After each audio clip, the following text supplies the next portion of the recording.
কি ভাবছেন ভিডিও শুরুতে হঠাৎ করে এই দৃশ্য? অবাক হচ্ছেন? একটু ধৈর্য ধরুন। কেন এই দৃশ্য আমি ভিডিও শুরুতে উপস্থাপন করলাম তা আপনারা জানতে পারবেন।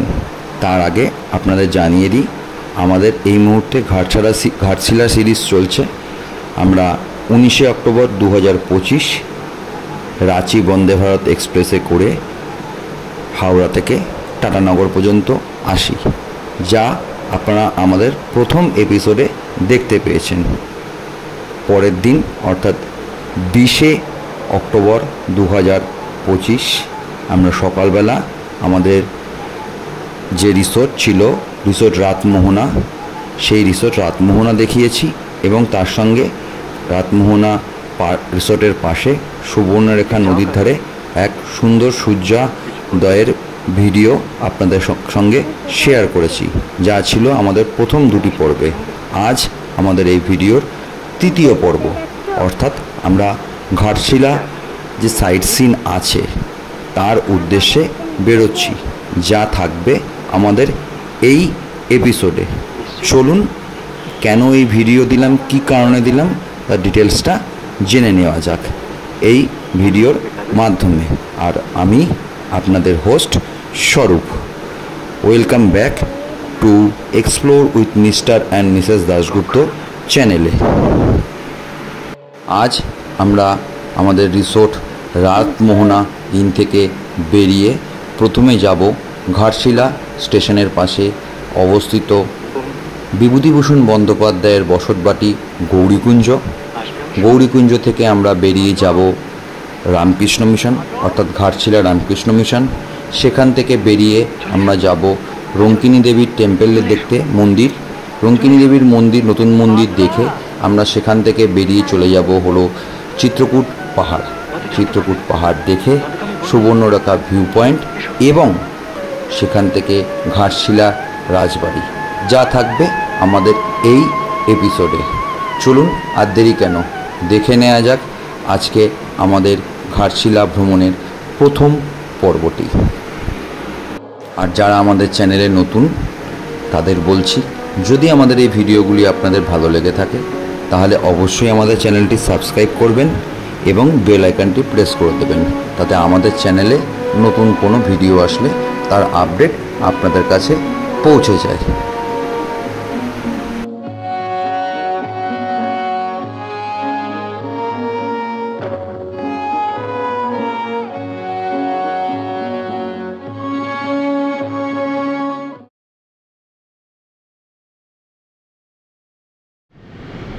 সময় করে সকাল 9:23 আমরা বেরিয়ে পড়েছি সাইট সিনের উদ্দেশ্যে ঘাটশিলার। আর এই আরেকজন, বলুন।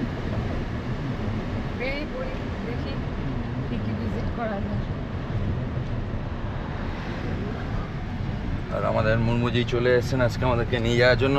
আজকে আমাদের কোথায় কোথায় আপনি সাইট সিন করাবেন? ঘাটশিলা, বুরুডি, ধারাগিরি। ঘাটশিলা, বুরুডি, ধারাগিরি। রঙ্কিনী দেবীর মন্দির কি যাওয়া যাবে আজকে? কারণ আজকে তো কালী পুজো, তাহলে আমরা যদি যান প্রথম দিকে তাহলে আমরা পুজোটা দিয়ে আসতাম ওখান থেকে ফার্স্টে। আমরা প্রথমে ঢুকে যাবে বিভূতিভূষণের বাড়ি। আচ্ছা, ঢোকার পরে আমরা ওখানে চলে যাব। ঠিক আছে, তাহলে আমরা প্রথমে এই মুহূর্তে যাচ্ছি হলো বিভূতিভূষণ বন্দ্যোপাধ্যায়ের বাড়ি গৌরীকুঞ্জর দিকে। চলুন দেখা যাক বিভূতিভূষণ বন্দ্যোপাধ্যায়ের গৌরীকুঞ্জ নিবাসটা।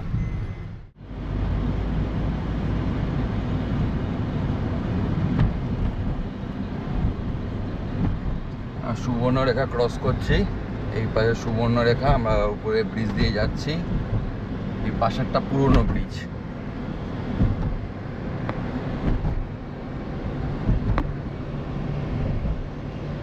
আর ওটা তো আপনার কপার কারখানাটা, আর এই পাশে হলো হিন্দুস্তান কপার কারখানাটা। এটা এখন চলে না, বন্ধ আছে। বন্ধ আছে, হ্যাঁ, 2018-তে বন্ধ হয়েছে।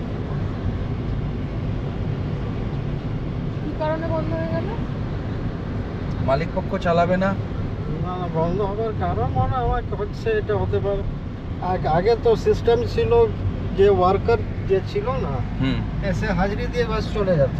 আচ্ছা, পরে লোকজন যদি ওইরকম করতো তো এদিকে মালের উৎপাদন কি করে হবে? আর ওটা তো আপনার কপার কারখানাটা, আর এই পাশে হলো হিন্দুস্তান কপার কারখানা। আর এই পাশে হলো হিন্দুস্তান কপার কারখানাটা। আর এই পাশে হলো হিন্দুস্তান কপার কারখানাটা। হাজরি দিয়ে চলে যেতে হবে, তাহলে কাজ হবে কি করে? সেটা তো আর এদিকে মাহানা হয়ে গেল টাকা পাবো।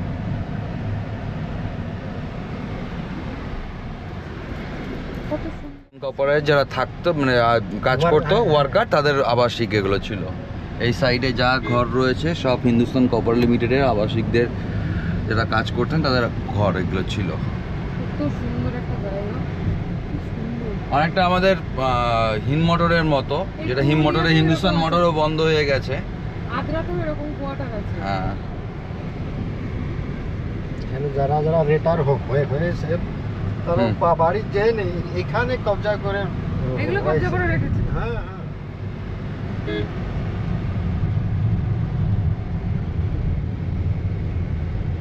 এগুলো কাম করে এগুলো সব সব কোয়ার্টার সব।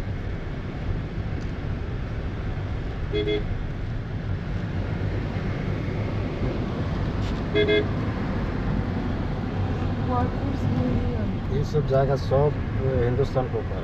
আর এই রেল লাইনটা হলো কর্পোর কারখানায় যাওয়ার রেল লাইন। হ্যাঁ হ্যাঁ, কয়লা ময়লা চলে আসতো। আচ্ছা, কালকে রাত্রিবেলা অনেক আওয়াজ পাচ্ছিলাম, মনে হচ্ছিল যে কোনো মাইনের ওখানে কোনো কি কাজের জন্য কি কিছু ফাটায়। না না না, বাজি এখানে দিওয়ালি আছে না। না, সকালবেলাও আজকে পেয়েছি, মানে একটা আওয়াজ টাইপের মনে হচ্ছে কিছু হয়তো কোনো কারখানা। আওয়াজ, ওটা আওয়াজ আপনার এই পেয়েছে টাইমের আওয়াজ হতো।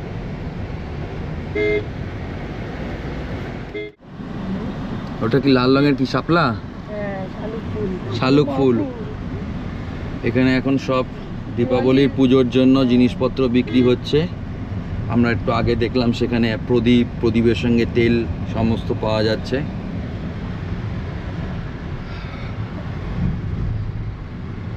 অনেক বছর বাদে এই কালী পুজোর সময় বাড়িতে নেই। এর আগেও এক বছর ছিলাম না, তবে কালী পুজোর দিন ঢুকেছিলাম। সে বছর গেছিলাম আপনার দেওঘর, যোশিডি এবং শিমুলতলা ঘুরতে 1996 সালে। আর এই 2025 সালে এবছর আজ কালী পুজো আমাদের। কালী পুজোর দিন আমরা বাড়িতে নেই, বাড়ির বাইরে। একটু খারাপও লাগছে, তবুও মানিয়ে নিয়ে চলতে হবে, নইলে নতুন নতুন কন্টেন্ট আপনাদের কাছে কি করে আনবো বলুন। দুটো দিন ছুটি পেয়েছি, সেটাকে নিয়েই এগোতে হবে। এপাশ দিয়ে ঘাটশিলা যাওয়ার যে রেল লাইন, সেই রেল লাইন যেটার উপর দিয়ে আমরা কালকে বন্দে ভারত করে টাটা নগরের দিকে গেছিলাম, এই সেই রেল লাইন আমাদের বাঁ পাশে।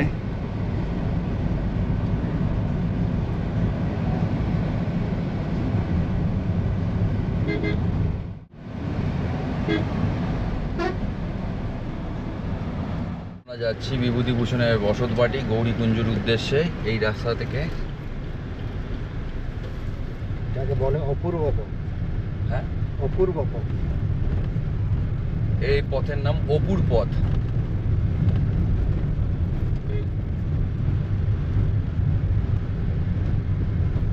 ভালো লাগছে, হিস্টোরিক্যাল জায়গা।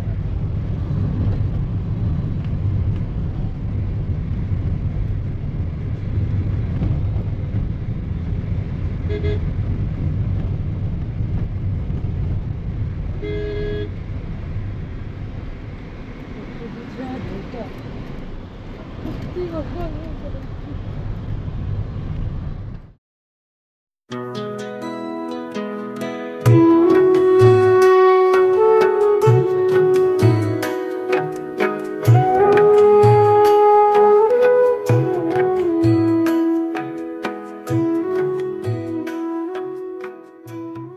আমরা এসে পৌঁছেছি বিভূতিভূষণ বন্দ্যোপাধ্যায়ের বসতবাটি গৌরীকুঞ্জের সামনে। চলুন ভেতরটা নিয়ে যাই। আমরা বিভূতিভূষণ বন্দ্যোপাধ্যায়ের এই বাড়ির ভেতর প্রবেশ করার পরে তার জীবনের বিভিন্ন চিত্র এই দেয়ালে ফুটিয়ে তোলা হয়েছিল। তার জন্ম 12ই সেপ্টেম্বর 1984 কাঁচরাপাড়ার নিকট, সেটা এখানে লেখা ছিল এই জায়গাতে। তারপর একটি তুলসী মণ্ডপ, এবং একটু এগিয়ে গিয়ে দেখলাম দাদা বিভূতিভূষণ বন্দ্যোপাধ্যায়কে আম খাওয়ার জন্য নুটবিহারী তার ভাই একটি আম গাছ লাগিয়েছিলেন। গাছটি যদিও এখন নেই, তবে তার কাণ্ডটি রয়ে গেছে। এই বেদির উপর দেখুন এই কাণ্ডটি দেখা যাচ্ছে। আর সামনে অপুর পাঠশালা। অপুর পাঠশালা থেকে মুখ ঘোরানোর পরে আমরা সোজা দেখতে পেলাম পথের পাঁচালীর সেই আইকনিক ট্রেনের দৃশ্যটি এখানে ফুটিয়ে তোলা হয়েছে। ঘরের ভিতর তার ব্যবহৃত পোশাক এবং তার যেসব বইপত্র সেগুলো রাখা ছিল। ভেতরের দেওয়ালে পথের পাঁচালী লেখার সময় এবং কোন পথ দিয়ে তিনি এই বাড়িতে প্রবেশ করেছিলেন এবং তার ছবি, বিভিন্ন পুঁথিপত্র, তার হাতে লেখা পাণ্ডুলিপি যেগুলো আপনারা এখন বর্তমানে দেখতে পাচ্ছেন, তার বিভিন্ন সময়কার ছবি,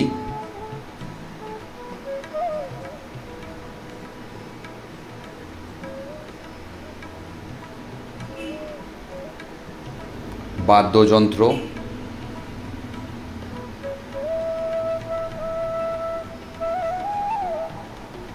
আর এখানে তিনি যা গল্প লিখেছিলেন সেই গল্প, কিশোর ভ্রমণ কাহিনী, বিভিন্ন যে গল্প লিখেছিলেন তার সময়কাল লিখে রাখা আছে।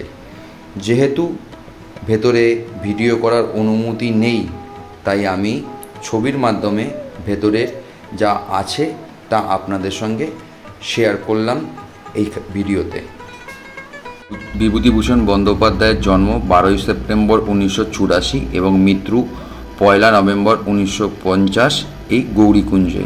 পথের পাঁচালী, অপরাজিত, আরণ্যক, আদর্শ হিন্দু হোটেল, ইচ্ছামতি, অশনি সংকেত, মেঘমল্লার, তাল নবমী, চাঁদের পাহাড়, দৃষ্টিপ্রদীপ, দেবযান তার অমর সৃষ্টি। বিভূতিভূষণ বন্দ্যোপাধ্যায়ের প্রথম স্ত্রী গৌরীদেবীর নামে অনুসারে এই বাড়ির নাম গৌরীকুঞ্জ এবং দ্বিতীয় স্ত্রীর নাম ছিল রমা দেবী। বিভূতিভূষণ বন্দ্যোপাধ্যায়ের সন্তানের নাম ছিল তারাদাস বন্দ্যোপাধ্যায়।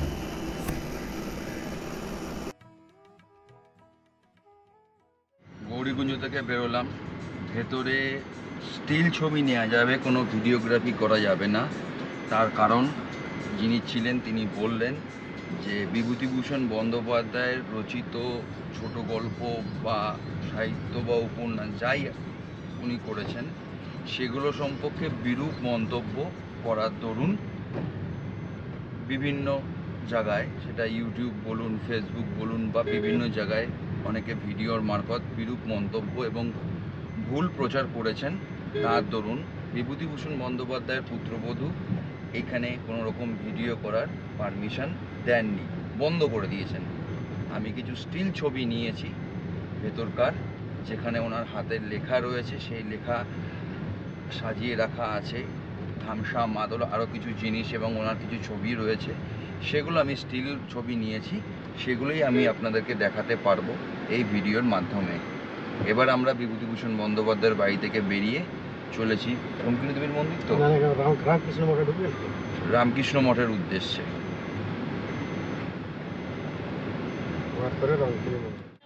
বিভূতিভূষণ বন্দ্যোপাধ্যায়ের বাড়ি গৌরীকুঞ্জ থেকে এই মুহূর্তে আমরা চলে এসেছি রামকৃষ্ণ মঠের সামনে, যাব ভেতরে। ঘাটশিলা রামকৃষ্ণ মিশন প্রবেশ করার পরে আমাদের ডান সাইডে পড়লো অফিস এবং সেখান থেকে আমরা এগিয়ে গেলাম ঠাকুর শ্রী রামকৃষ্ণ পরমহংসদেবের মন্দিরের উদ্দেশ্যে। আর বাঁদিকে কালী পুজোর জন্য মণ্ডপ তৈরি করা হয়েছে। একটা শান্ত সৃষ্ট পরিবেশের ভেতর আমরা আসলাম ঠাকুরের কাছে। সেই মুহূর্তে মহারাজ পুজো করছিলেন।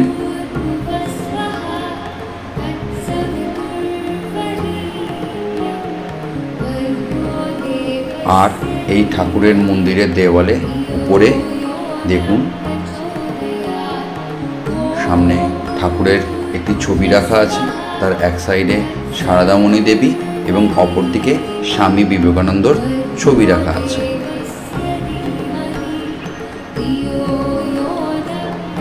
এই হলো সেই জায়গাটি, এটা আমি কিছুক্ষণ আগে আপনাদের বললাম ছবির কথাটা, সেইটা।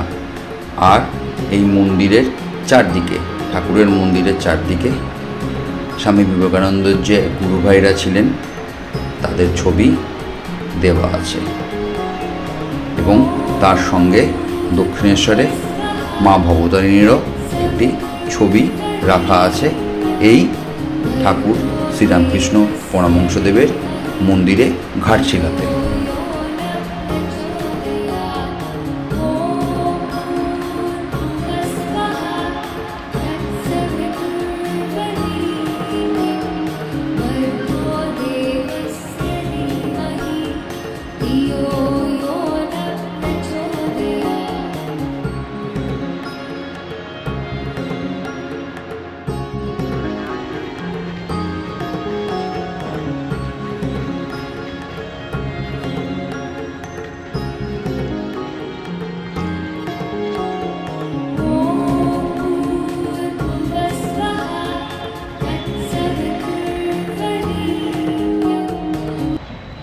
কিছুক্ষণ বাদে স্বামীজি ভ্যানে করে মাতৃমূর্তি নিয়ে আসলেন। যেহেতু আজ কালী পুজো, তাই ঘাটশিলা রামকৃষ্ণ মিশনে আজ কালী পুজো হবে, তাই মাতৃমূর্তি এই মুহূর্তে প্রবেশ করছে মূল মণ্ডপের দিকে।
ওদিকে সরবে, মাথাটা সামনেটা সরবে, পিছনটা থাক, ঠিক আছে। দেখি আরেকটু সরু, আরেকটু সরু, ঠিক আছে। একটু মুখটা খুলতো, বাঁকা আছে কিনা দেখে নি। আরেকটু যাবে, এই এটা আরেকটু যাবে, সামনেটা আরেকটু যাবে, সামনেটা, হ্যাঁ একটু একটু, হ্যাঁ ঠিক আছে। এই সুতোটা খুলতো,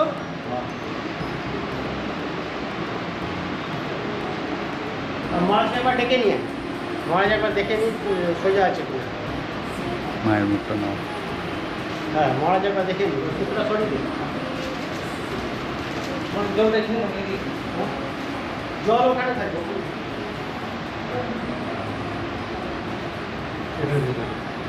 সাইডে রাখ। হ্যাঁ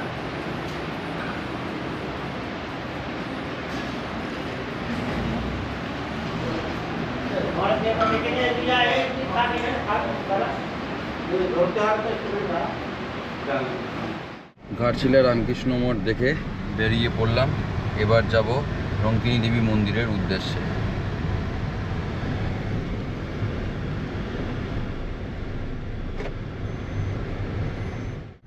আচ্ছা, দেখি ওখানে তো কোনো ফ্রিজ তো নেই, সব ওখানে কাঠের রান্না, দেশি চিকেন পাওয়া যায়। কি করবে? কি বলো? বুড়িতে দেশি চিকেন খাবে?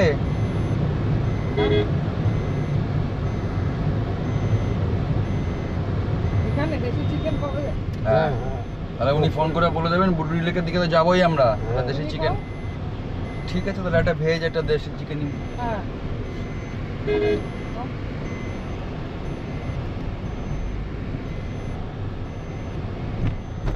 ঘাটশিলা স্টেশন, বাদিকে ব্রিজ ক্রস করলাম, এই বাদিকে হলো ঘাটশিলা স্টেশন।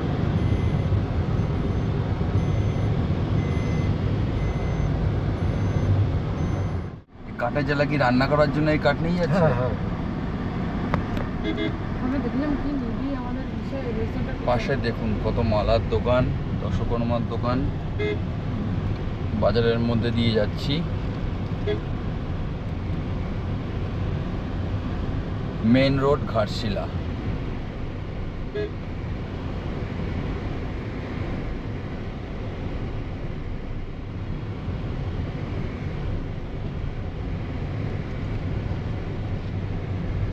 এখান থেকে রঙ্কিনী দেবীর মন্দির কত ডিস্টেন্স? বেশি ডিস্টেন্সটা আপনার হবে 500-600 মিটার। 500-600 মিটার না 5-6 কিলোমিটার? না না,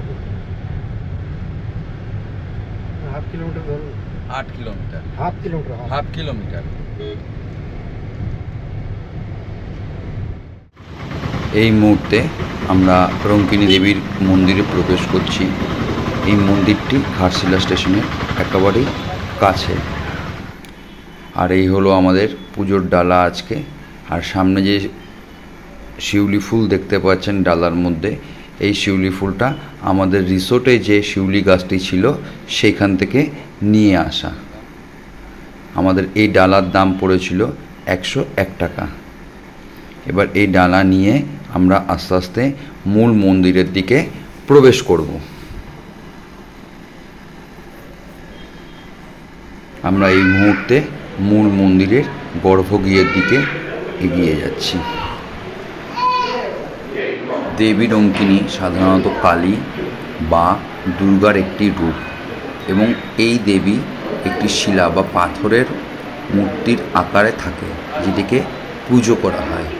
আমরা ঘাটশিলায় দুটি দেবী রঙ্কিনীর মন্দির দেখেছিলাম। একটি ছিল ঘাটশিলা স্টেশনের পাশে, যেটিতে আমরা রয়েছি, এবং আমরা পরের দিন অর্থাৎ 21 তারিখে গিয়েছিলাম জাদুগড়ায় অবস্থিত পুরনো রঙ্কিনী দেবীর মন্দিরটিতে। সাধারণত ঝাড়খণ্ড, উড়িষ্যা, পশ্চিমবাংলার কিছু অঞ্চলে আদিবাসী জনজাতিরা এই দেবীকে পূজা করে থাকেন। এই দেবী আদিশক্তি নামে পরিচিত এবং ভেষজ উপাদান দিয়ে ওনার পূজা করা হয়ে থাকে। স্বরূপানন্দ দাশগুপ্ত মোদগল্য গোত্র। যেহেতু আজ কালী পুজো এবং আমরা বাড়ির বাইরে, তাই আমরা আজ মনস্থির করেই এসেছিলাম যে উপোস থেকে রঙ্কিনী দেবীর মন্দিরে গিয়ে পুজো দেব এবং তারপর আমরা আমাদের উপোস ভঙ্গ করব। সেই মতো আমরা রঙ্কিনী মাতার মন্দিরে আসি এবং পুজো দিই। ঠাকুরমশাই খুব সুন্দরভাবে পুষ্পাঞ্জলি দিয়ে আজ আমাদের পুজো সম্পন্ন করেছিলেন।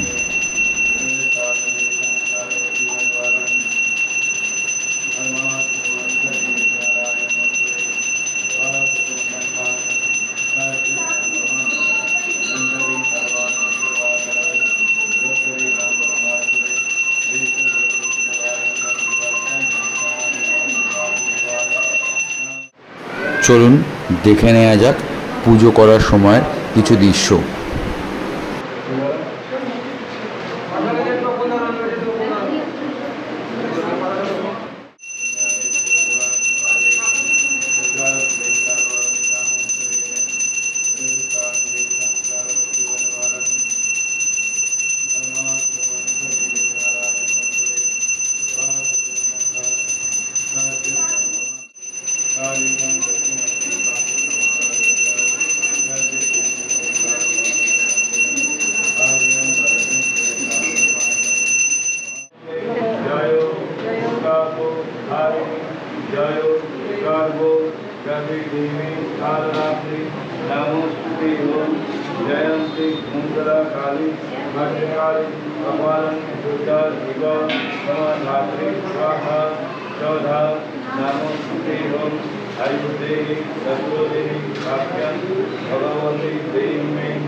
দেবী রঙ্কিনী মূর্তির পাশে ছিল একটি শিবলিঙ্গ। সেখানেও অনেক ভক্তবৃন্দ জল ঢালছিল শিবের মাথায়।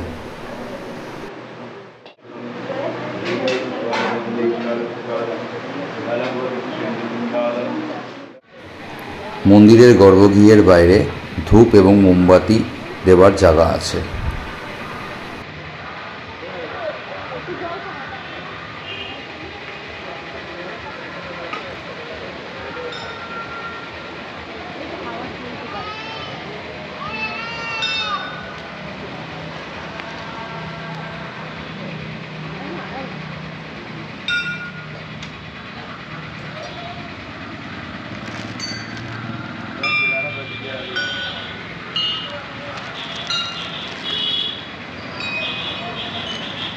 আরতি করো।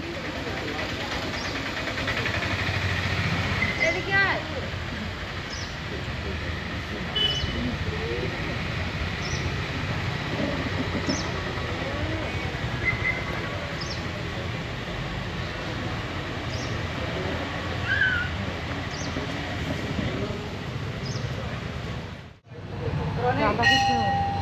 রাধাকৃষ্ণন মন্দির।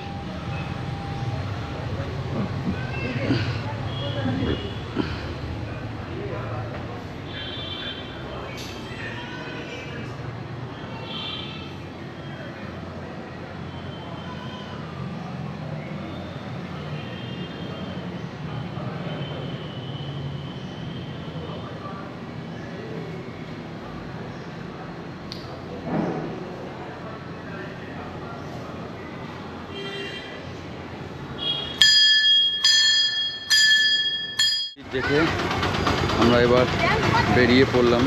ভেতরে পুজোও দিয়েছি, খুব সুন্দরভাবে পুজো দিতে পেরেছি।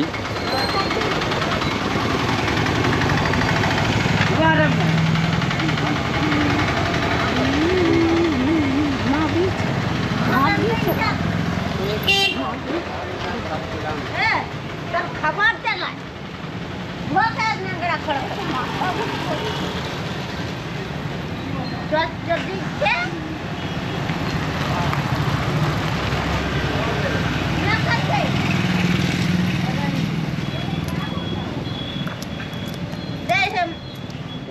এবার যাব চিত্রকূট পাহাড়। ওখান থেকে ঘাটশিলা একটা সুন্দর ভিউ পাওয়া যায় এবং মহাদেবের একটি মন্দির আছে। কতক্ষণ লাগবে এখান থেকে যেতে? ব্যাস এখানে যত ডিস্টেন্সে চলে এলাম ওখানে ব্যাস ওতে মিনিট 15-20 লাগবে এখান থেকে যেতে।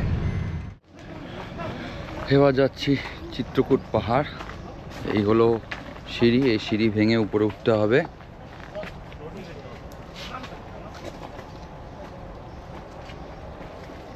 আওয়াজ হচ্ছে।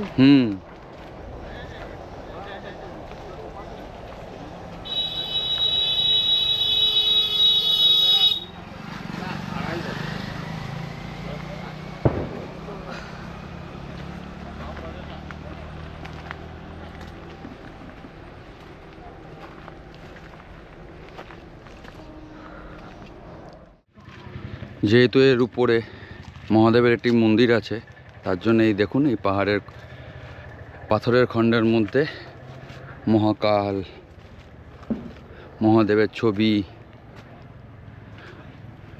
সাপের ছবি সব দেয়া আছে। এই চলে আসলাম উপরে।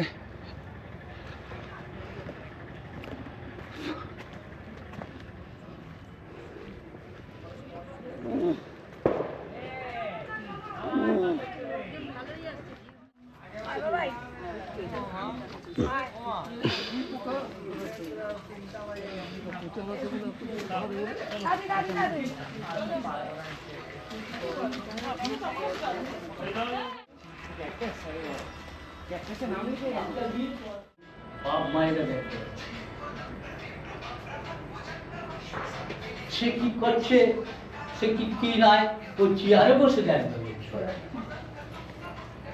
যদি সেইটাকে কেউ রক্ষা করে, সে মহান অবতার হয়ে যাবে। শক্তি নারী, সৃষ্টি নারী, বিনাশ নারী, বিনাশ নারী, মঙ্গল নারী, গঙ্গা নারী, অন্ন নারী, বীজ নারী, গাছ নারী। এই তো পুরুষের এখানে নাম আসছে, পবিত্র হতে। চিত্রকূট পাহাড়ে এই যে শিবলিঙ্গটি আপনারা দেখছেন, এর পিছনে যে অংশটি দেখতে পাচ্ছেন, এটি হলো একটি উইয়ের ঢিবি। উইয়ের ঢিবির সামনে এই সামনে শিবলিঙ্গটি অবস্থিত। আর ঠাকুরমশাই সে সময় ওনাদেরকে কিছু বোঝাচ্ছিলেন। তোমারই আলোয় হে মা বসমতা, তোমারই বুকে পা মারে আমি লাভ পূর্ণ পাপ সর্বকষ্ট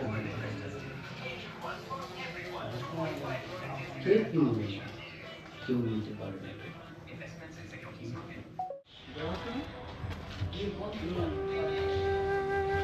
এবার যাচ্ছি ভিউ পয়েন্টের দিকে। ভিউ পয়েন্টের দিকে যাব, ওখান থেকে নাকি পুরো ঘাটশিলা শহরটাকে পরিষ্কার দেখা যায়। চলুন দেখি সে ভিউ পয়েন্ট। আর এই দেখুন এখানে বিভিন্ন পাথরের মধ্যে শিব ঠাকুরের ছবি, নাম লেখা রয়েছে।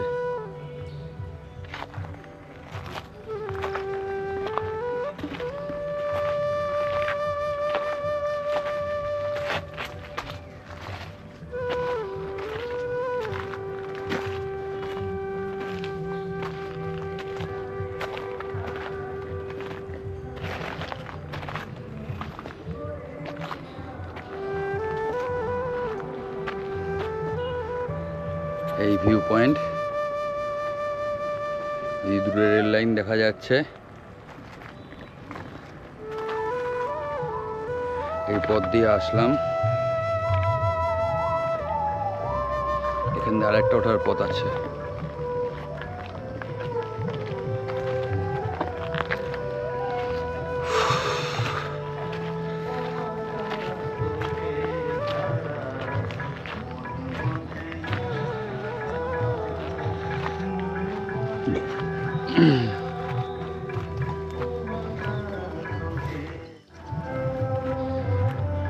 এই উপরে উঠে আসলাম পুরো, এই হলো ভিউ। এই রেল লাইন এই সাইডে, আর এই পুরো ভিউ।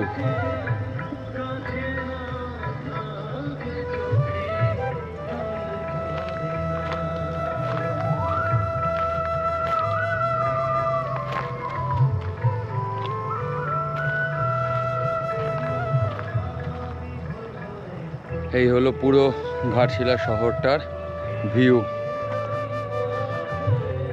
চিত্রকূট পাহাড়ের উপর থেকে।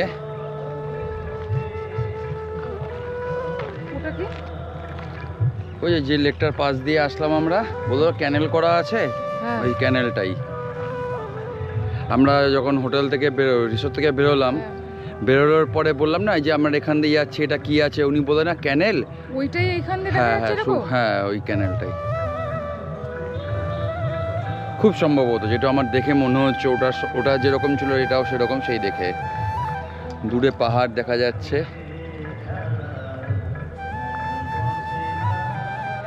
এইদিকে এই জায়গা করে পাহাড় রয়েছে, হালকা উঁচু উঁচু এই জায়গাটা রয়েছে। হ্যাঁ বললাম তো, এই তো পিছনে এই জায়গাটা, এই জায়গাটা রেঞ্জ রয়েছে দেখা যাচ্ছে, এইখানটা রয়েছে, এইটা রয়েছে। অনেক উঁচু উঁচু পাহাড় আছে, কেমন আপচা আপচা আসছে কেন? পশ্চিমঘাট, সম্ভবত পশ্চিমঘাট পর্বতের অংশ ওগুলো।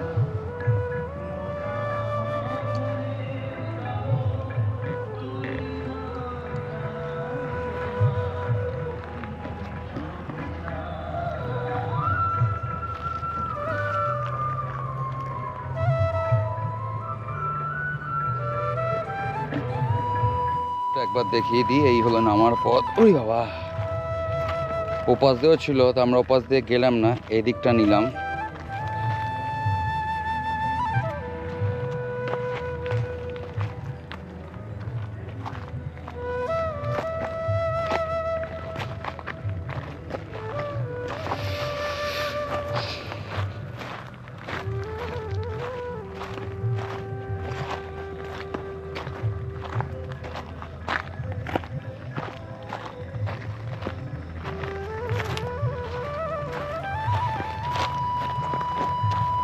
নেমে আসলাম, যত জীবনে সহজ দেখাবো তত জীবনে কঠিন করো, একজন মহান ব্যক্তির উক্তি। এইটা দিয়ে আমরা গেছিলাম আর এটা দিয়ে নামলাম। 2 মিনিটে নামলাম আর 15 মিনিট ধরে উঠলাম, এর জন্য নাম স্ত্রী। বুদ্ধি ভ্রষ্ট হয়ে গেলে কত নিয়ে যাবে। প্রজাপতি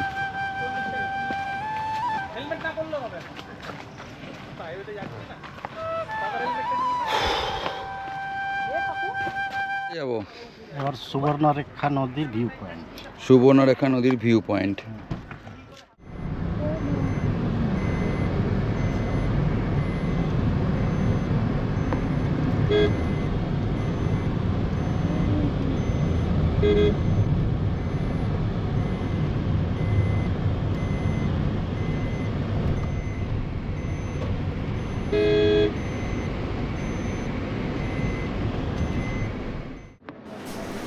আমার ডান সাইডে যে পাঁচিলটা দেখা যাচ্ছে সেটি হলো ঘাটশিলা রাজবাড়ির পাঁচিল। এই ঘাটশিলা রাজবাড়ির পাশ দিয়েই যেতে হয় সুবর্ণরেখা ভিউ পয়েন্টের উদ্দেশ্যে। হলো সুবর্ণরেখা নদীর ভিউ পয়েন্ট। আমাদের রাতমোহনা ইন থেকেও আমরা সুবর্ণরেখা এই নদী দেখেছিলাম, আমাদের পাশ দিয়ে বয়ে চলেছিল। আর এখানে সিঁড়ি আছে নিচে নামার জন্য। রাঁচির কাছে অবস্থিত ক্ষুদ্র জলপ্রপাত থেকে এই সুবর্ণরেখা নদী উৎপত্তি হয়ে ঝাড়খণ্ডের সিংভূম জেলা দিয়ে পশ্চিমবঙ্গের মেদিনীপুর ঝাড়গ্রাম জেলা হয়ে উড়িষ্যায় প্রবেশ করে। এরপর এটি বঙ্গোপসাগরে গিয়ে মেশে। এই নদীর মোট দৈর্ঘ্য 395 কিলোমিটার পথ। এই নদীর তীরে বালুচরে অনেক সময় স্বর্ণ রেণু পাওয়া যায়, সেই কারণে নদীটিকে সুবর্ণরেখা বলা হয়, অর্থাৎ সোনার রেখা। এই নদীর তীরে চন্ডিল, জামশেদপুর, ঘাটশিলা, গোপীবল্লভপুর প্রভৃতি নগর এবং চন্ডিল এবং গালুডিহি বাঁধ দেখতে পাওয়া যায়। ঝাড়খণ্ড, পশ্চিমবঙ্গ এবং উড়িষ্যার মধ্যে দিয়ে এই নদী প্রবাহিত হয়ে বঙ্গোপসাগরে পড়েছে। যাই উপর দিকে উঠি সুবর্ণরেখা নদীর ভিউ পয়েন্ট থেকে দেখে। এই হলো রাজবাড়ি, কিন্তু গেট আটকানো, ঢুকতে পারবো না, আর ভেতরে ঢুকতেও দেয় না। তবু কেয়ারটেকার থাকলে তাকে রিকোয়েস্ট করে ঢোকা যায়, কিন্তু এখন কেউ নেই। প্রজাপতি বাহার কত দেখো, তো পলিউশনটা কম। হ্যাঁ দেখলাম তো, ইডলি একদম মোরগলা ইডলি বিক্রি করছে। হ্যাঁ, একজন বাইকে করে ইডলি বিক্রি করছে। বাইকে করে, সাইকেলে করে নেই। হ্যাঁ, রুটি, পরোটা বা কচুরি এই টাইপের কোনো দোকান দেখলাম না। যা দেখলাম সবই হলো আপনাদের ওই ইডলি আর ধোসা, না না, বড়া, পুরি, কচুরিও বনে না, সব জায়গাতে বনে না। আচ্ছা, মেন হলো এই ইডলি ধোসাটাই হয়।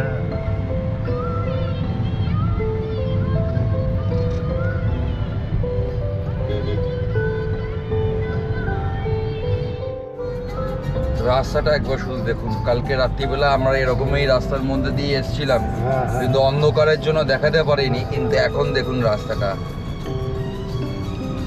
রাতের বেলা একরকম, দিনের বেলা আরেক রকম।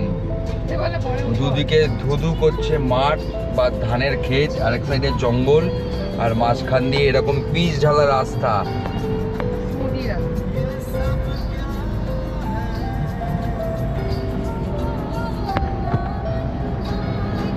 আমরা যাচ্ছি এখন বুরুডি লেক এবং ধারাগিরি ওয়াটারফলসের দিকে।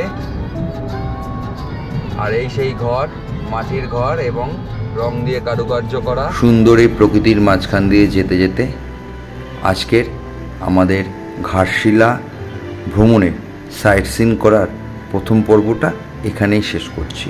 আর ভিডিওটি দীর্ঘায়িত করব না। পরবর্তী পর্বে আপনারা দেখতে পারবেন বুরুডি লেক এবং তার সঙ্গে ধারাগিরি ওয়াটারফলস।